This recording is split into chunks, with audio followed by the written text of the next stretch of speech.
Wildlife photography is more than just taking pictures of birds or animals. It's about patience, timing, and being willing to go where nature takes you. Sometimes it means chasing moments under heavy rain.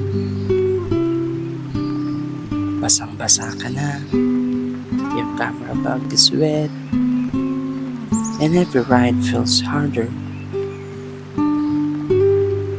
But strangely, that's where the magic happens.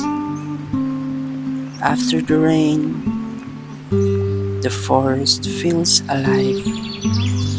The birds come out, the sounds feel softer, and every photo feels earned. People only see the final image, but behind every wildlife photo is discomfort, waiting, and passion. And honestly, that's the beauty of wildlife photography. You don't control nature, you simply learn to experience it.